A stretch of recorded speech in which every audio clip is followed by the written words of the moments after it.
What exactly is Nebraska walking into, not only in their bowl game, but in 2026 without Emmett Johnson?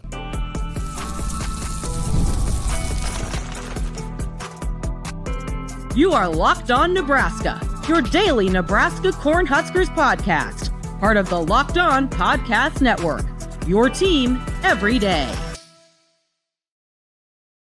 Hello, and thanks for making Locked On Nebraska your first listen today and every day. We are free and available wherever you get podcasts and on YouTube, part of the Locked On Podcast Network. Now the #1 sports podcast network, your team every day. And today's episode is brought to you by GameTime. Download the GameTime app, create an account, and use the code LOCKEDONCollege for $20 off your first purchase. All right, welcome in. It is Tuesday. I'm Mitch Sherman from The Athletic. Connor Happer, 1620 The Zone, is with me. Day 2 of adjusting to the new reality at Nebraska. The Huskers, if you have not heard, have a new defensive coordinator, Rob Aurich, coming in from San Diego State. They also have a new offensive line coach in Geep Wade. We are going to wade back into those waters today during the show. Nice. But I felt, that was good. But I felt that we did not spend enough time Monday. We didn't do justice to the news that dropped on Friday about Emmett Johnson, that Nebraska's near 1,500-yard rusher announced late last week that he is headed to the NFL. He will forego his senior season. He will presumably forego the Las Vegas Bowl. Fourth leading rusher in the nation this season.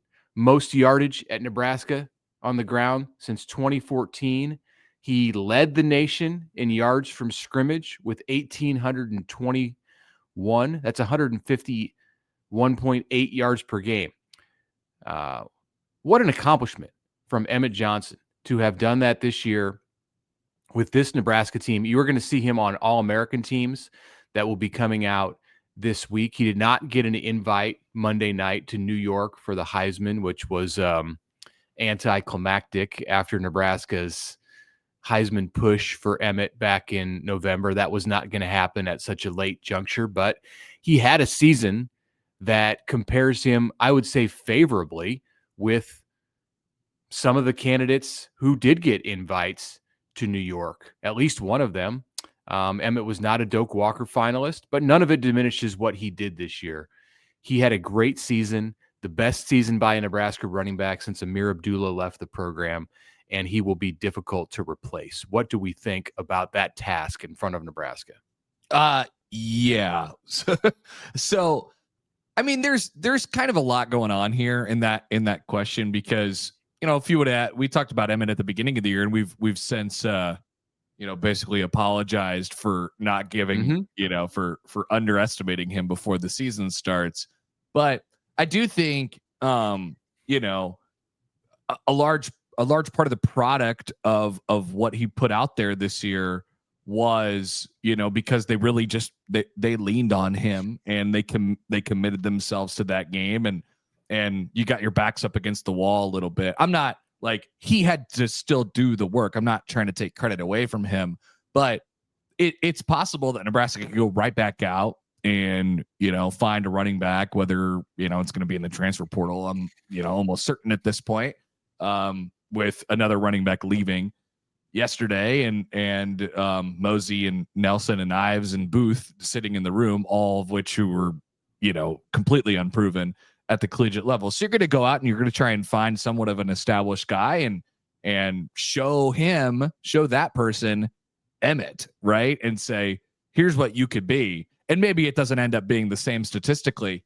It might even be a good thing for Nebraska if it's not the same statistically. Like, you want to lean on some other people in the offense and stuff like that. But yeah, he 100% is going to be a really, really difficult guy to replace, because he became a really dynamic runner as the year went along. And that's one thing that I don't think, I saw or I thought of him before the season started. There are not a lot of backs out there in the portal or anywhere who can handle 28, 29 reps a game continuously. And reps, I mean touches. So pass receptions and rushing attempts. He was unique in having that trait. And that's why That's why we felt the way that we did at the beginning of the year, because we hadn't seen that consistently with Emmett Johnson, the ability to do that, to withstand that kind of a load and continue to get better as the year went on. His best month of the year was November. A lot of people around Lincoln wish that they could be saying the same thing about this football team, that its best month, and not just in the win column, but just it's playing its best football in November. It was the opposite of that with Nebraska's defense, and it was the opposite of that with some things that Nebraska did on offense, but absolutely with Emmett Johnson, he was running his hardest. He was making people miss at a higher rate and just had more pep to him in November than at any point in the season, which is amazing considering the load that he handled from the first game of the year back in August against Cincinnati. So kudos to him.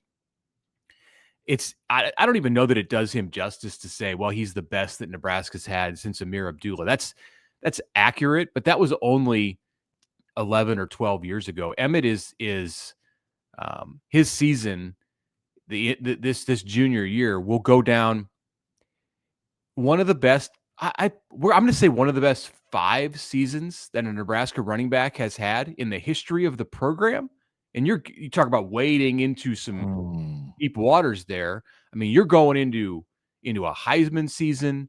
You're going into years that Amon Green had and Roger Craig and Ken Clark, and the yardage doesn't quite say that with Emmett Johnson. But I think if you look at the picture around him in the offensive line that he ran behind, it was better at run blocking than pass blocking. But this wasn't Dave Remington.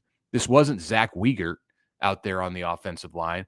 I think this is one of the best 5 years that a Nebraska running back has had in the history of the program. When you put together his durability, the supporting cast that he had, and the yardage that he gained as a receiver and a runner. I disagree because they went 7-5. However, I'll twist it a different way. He may have had one of the best wins above replacement seasons of any Nebraska football player ever. I think back to how now it's not as impactful because they went 7-5, but like Crouch in 01, there's Amir in 14 probably goes in that category as well. So in terms of it all being on his shoulders, I think that he had one of the best seasons in Nebraska football history from an individual player standpoint. It's just really hard for me to say. It's really hard for me to put him in the higher up in the Mount Rushmore in the really, really high lexicon of great Nebraska seasons of all time, because it didn't mean anything at the end of the day. They got to a meaningless bowl game and he went to the draft, and that's great, but it's just hard for me to put him up with those big names that you mentioned. I think the time will tell us what it meant. And I think there's an opportunity for Nebraska to build on this, and people, as I've suggested this over the last week, people have pointed to other great seasons, like a breakout great season that one player had at a specific position, let's say in Ndamukong Suh, and say, well, Nebraska didn't go and capitalize on that and get Aaron Donald or the next Ndamukong Suh to come through college football. Right. That doesn't mean that they're doomed to repeat that with Emmett Johnson. I think Nebraska can build on what Emmett Johnson did and sell Emmett Johnson's season to somebody in the portal right now, like tomorrow. Yeah. and it's in some ways today in college football more manageable to take a great season, and capitalize on it immediately because players move around so much, and there are already running backs planning to go into the portal. There will be more as the bowl games start to get played this year. And I believe Nebraska is more likely to get a look from some of the top backs because they will see that Emmett Johnson was a second-team All-American, according to this publication. He may be a first-team All-American by someone out there. Jeremiah Love, who was named a Heisman finalist on Monday, is going to be the consensus first-team All-American back, one of two, and then it's going to come down to the same names, Ahmad Hardy and Kawan Lacey, Cam Cook. I don't even know that it's hard to compare some of the low-level Division I programs that have great running backs. When you say Emmett Johnson had 1,800 yards from scrimmage at Nebraska in the Big Ten, but whatever. I think Nebraska will be positioned to get a portal ad because of what Emmett Johnson did, and that will be some of his impact. So I know you're when you say it was a meaningless.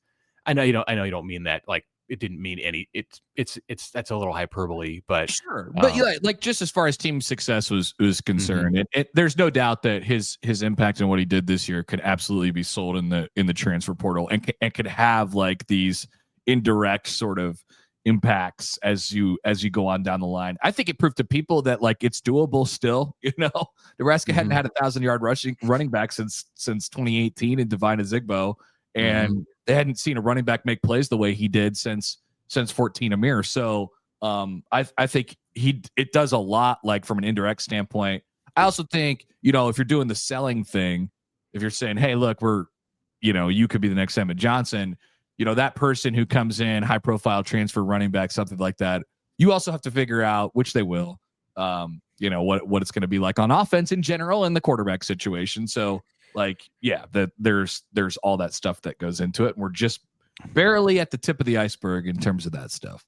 And to wrap up this discussion, they do have to go to the portal. Like I mean, yeah, clearly they need a portal running back. And I think the portal is going to produce their starting running back. I don't know that. And Isaiah Mosey showed a lot, has a lot of promise coming off of a true freshman season, but featured back, somebody who's getting 20 plus carries in a game. He may end up adding 20 pounds and be that player at some point in his career.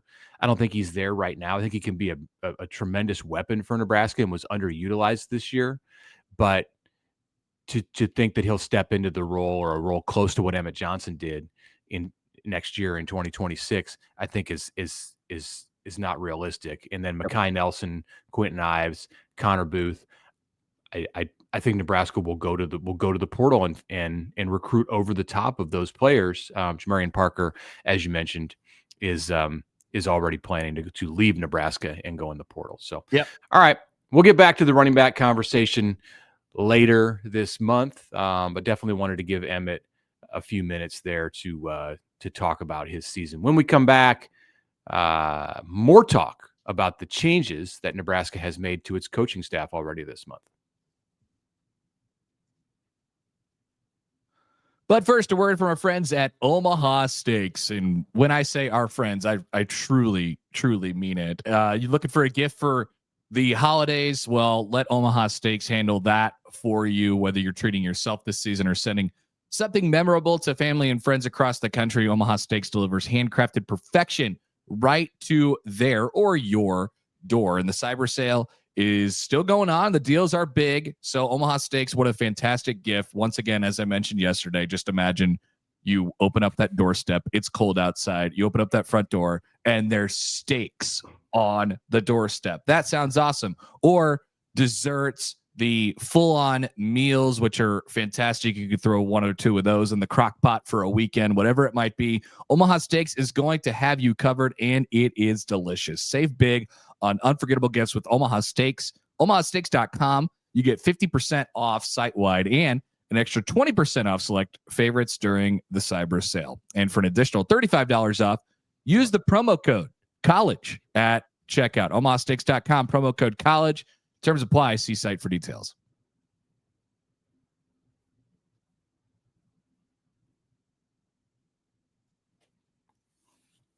All right, welcome back, and thanks for making Locked On Nebraska your first listen of the day, and thanks for making Locked On the #1 sports podcast network. Learning more as we go, and I'm sure we'll learn more today about Nebraska's two newest coaches, Rob Aurich and Geep Wade. And by the way, reportedly Nebraska's still in pursuit of another additional coach for a position that is currently filled at the moment. So we'll keep you updated on that as we go along. We can go there. So there was a report on Monday from Football Scoop that Nebraska and Matt Rhule are making a push for Elijah Robinson, the recently demoted coordinator at Syracuse, who works for Fran Brown, the former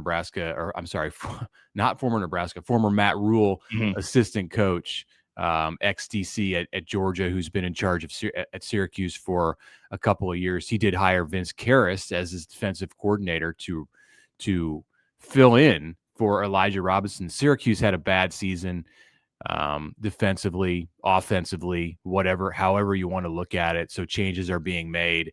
And it appears that Robinson, who coached at Texas A&M prior to his stop at Syracuse and is a Rhule guy and a Fran Brown guy from their time all together at Temple, is looking for a possible out from the ACC. So is he going to LSU, where Lane Kiffin has a contract on the table for one Elijah Robinson, or will he give that some second thought, and perhaps jump to Nebraska? What does this mean for Nebraska's defensive line situation if, in fact, they're pursuing Elijah Robinson? It means that Terry Braden would not be here anymore, and Elijah Robinson would be, or Terry Braden would be in a different role. That's what it means. Yeah. Okay, so something to watch there. I don't know. That's tough competition if you're out there bidding against Lane Kiffin and LSU, but there is the connection that exists with Rhule and Robinson. Will he want to go back to the SEC and work with ready-made future NFL defensive linemen that LSU is sure to sign every year, or look to team back up and fix what Nebraska's got going on up front on defense? So one note to pass along about Rob Aurich: if you are unable to Connor, if you are unable to make it to Pinnacle Bank Arena this winter for a women's basketball game, I suggest that you can just send Rob Aurich over in your place. I want to present this photo here that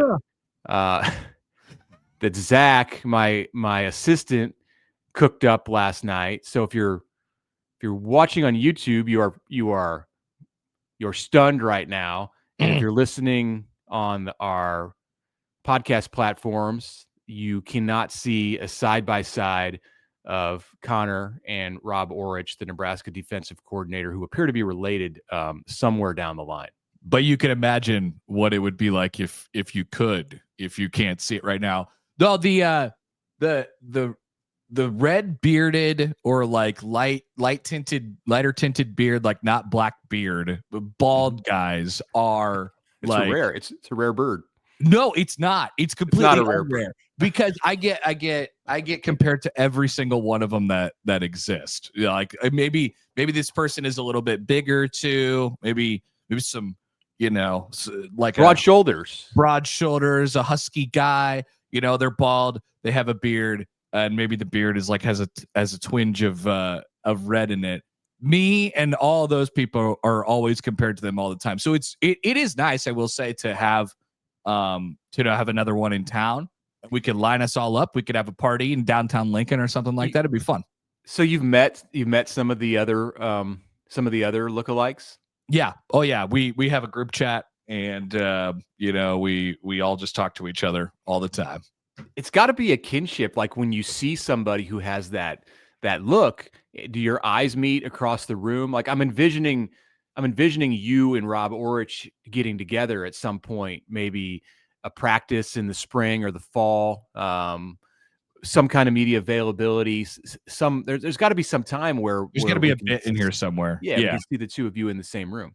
Maybe I coordinate the defense for a day, and he does not like a game day, and he does my radio show. In the summer or something like that. I would just like to see him introduce Red Panda at PBA. That'd be good. Yeah, he could fill in for me, definitely. Maybe he'll be at the game. There is a game tonight, Nebraska women's basketball against Omaha. So maybe he could come by and the mic is open for him. That's possible. That's possible. I wonder, there's a Nebraska men's basketball game that you will not be doing the PA for tomorrow night, Wednesday, Huskers against Wisconsin.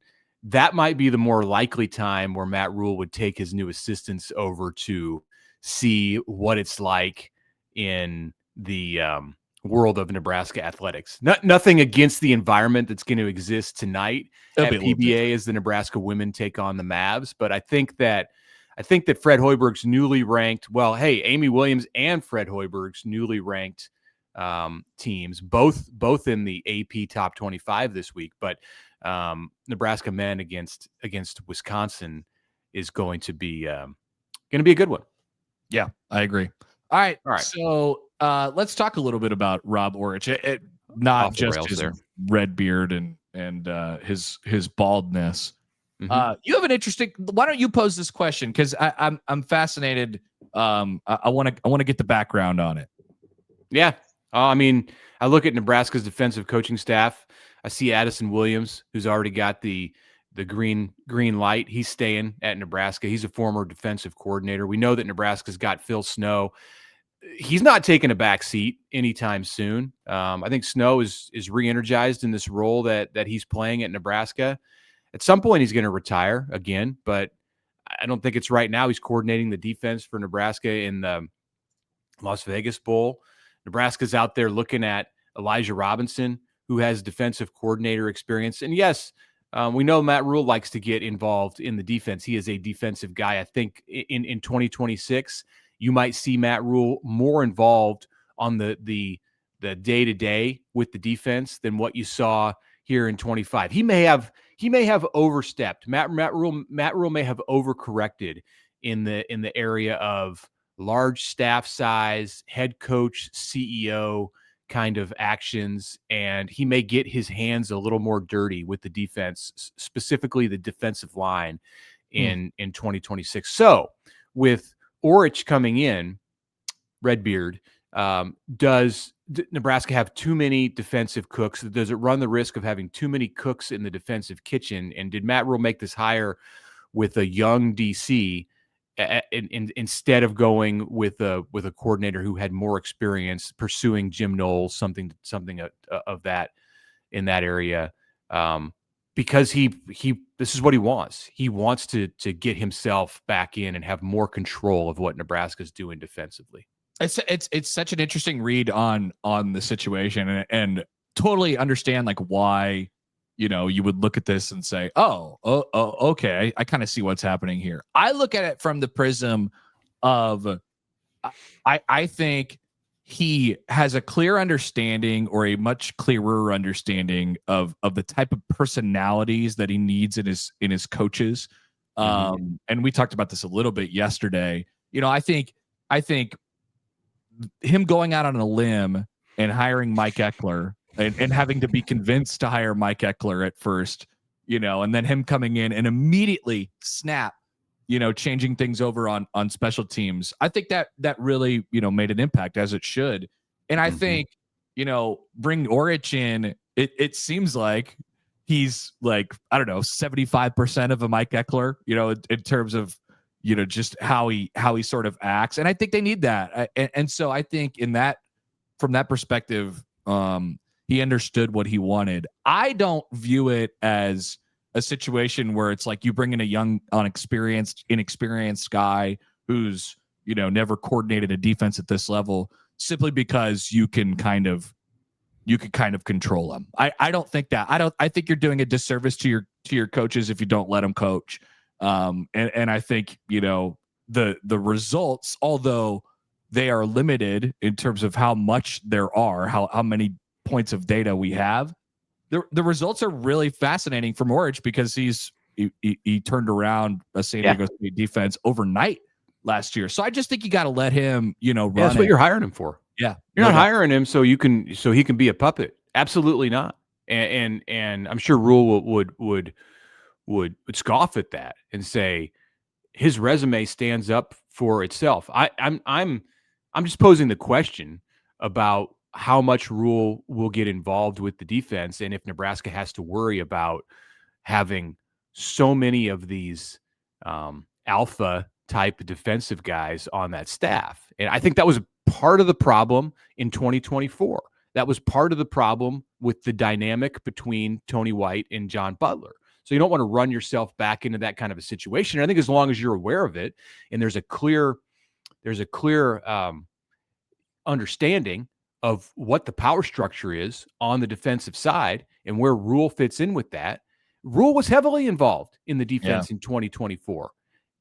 And I think he's got to back away. That'd be my answer to that question. I think he's sort of, we thought going into last year that he would take his fingerprints off the offense a little bit. But I'm not sure that happened as much as I think maybe one thing hopefully that he has learned is that Matt Rhule's best use is being the, kind of floating CEO, face of the program type of guy, and to not, sort of meddle in how things go offensively or defensively. I think that's the takeaway from 3 years so far. Let's take a break and come back and continue this discussion and also talk about the offensive line. That is next. All right, the World Cup is coming back to North America for the first time since 1994.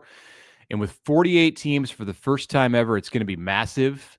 But getting tickets to get into those games, whoa, that's why GameTime and the GameTime app is clutch. It finally gives fans a real advantage when it comes to snagging seats. With GameTime, you can track ticket prices as they drop. You can get alerts when great seats come open, and you can buy tickets the moment they hit the app. It puts the power back into your hands, and it makes going to the World Cup in 2025 realistic instead of impossible. Talking points.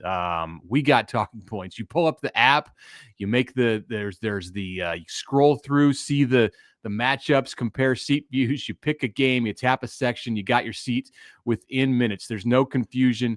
No hunting for the fine print. The seat view feature, it's a game changer. You literally see what the pitch looks like from your exact seat before you buy, and the price includes the fees up front. So take the guesswork out of buying World Cup tickets in every match, concert, or event with GameTime. Download the GameTime app, create an account, use the code LOCKEDONCollege for $20 off your first purchase.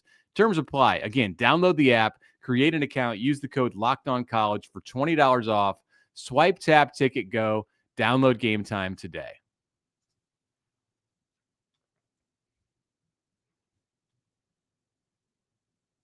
All right, let's finish up that conversation about Matt Rhule. You brought up a great point, I think, and it's going to lead to a question of Matt Rhule today, Tuesday in Lincoln. He's going to address the media. A few players are gonna come out after Nebraska's second bowl practice of the month and talk to us. And I want to ask about Mike Eckler and the immediate energy that he brought to Nebraska on special teams this year, and how that might have impacted Rhule's decision on what to do with not just a defensive coordinator, but any position that he was hiring for, and just seeing firsthand right in front of him what kind of a quick turnaround is possible with a part of your team because of the personality and the energy that a new assistant coach can bring. Yeah, I mean that's my takeaway on part of the reason they were interested and really went after Rob Aurich, the guy that they got. Excuse me. And I don't know as much about Geep Wade as far as the personality part is concerned, but offensive line tend to be a little bit different in terms of their personalities and the guys that they have to connect with in the room and stuff like that. From all from all sides, Donovan Raiola connected with those guys in his room really well.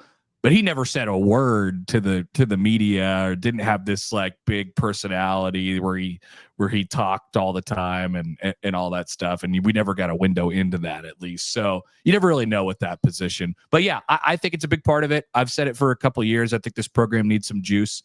And, I think they got a couple guys on staff who could bring that to the table now. So I want to bring this up in relation to the offensive line discussion. Last Wednesday, Matt Rhule had a press conference, and it was signing day. And he was asked about Danny Odom, Nebraska's top-rated signee in this 2026 class. And Rhule said, with John Butler getting let go on Monday, 2 days before signing day, he initiated a conversation with Odom and his grandfather. And that Odom's grandfather's family felt that Nebraska showed a lot of integrity by making the move before signing day. In fact, here's what Matt Rhule had to say about that last week. Let's put this out here and then go a certain direction with it. When you do something like that on Monday, you'll see a lot of coaching changes today. You'll see a lot of coaching changes tomorrow. For me, I'm not going to lie to recruits. I'm going to tell them the truth, and they have to decide if they want to come here. And I think that's one thing that Danny's grandfather did say. So he speaks to the integrity of our program, that we made the move that we made on Monday. If we weren't sure, we would have waited, but we knew the direction we were going, and it was best for everyone. So 3 days after signing day, Nebraska fired Donovan Raiola. Yep. The Huskers did sign 3 offensive linemen in that class on Wednesday. Yep. Is it that they didn't know where they were going yet? Because he left himself that kind of caveat in the situation. He says, we wouldn't have done this with the defensive coordinator if we didn't know where we were going. Did Nebraska not know where it was going? Was this a decision with Raiola and the O-line that was made after Wednesday? So that explains why he wouldn't have, got the recruits in on it. Or maybe he let the recruits know on Wednesday, hey, I'm going to fire Donovan Raiola in 3 days. Don't tell anybody. I doubt that. I doubt that. That would have got out there pretty quickly. Yeah, I don't know. It's either that or because there will continue to be more changes on the staff. I feel like over the next couple of weeks, in addition to Donovan Raiola's changing after signing day, and you could probably play that off as, well, we weren't going to do anything unless we ran into, a new guy who fell into our lap, and, then we decided to replace that person with the person who left. In that case, Geep Wade is just that good. They had to get Geep Wade when they didn't have Geep Wade secured before signing day, so couldn't make the move with Raiola, but he was that, or something else happened with the Raiolas. I'll just say with Donovan after signing day. I don't know. I bring this up, and I wrote about this on The Athletic today.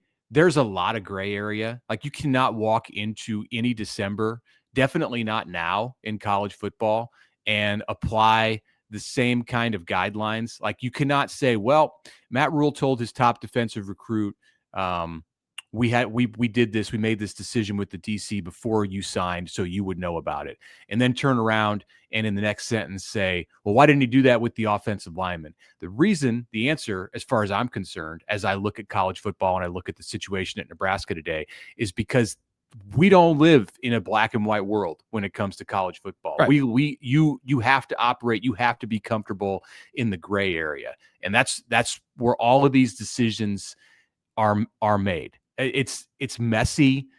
It's difficult, I think, for head coaches to navigate.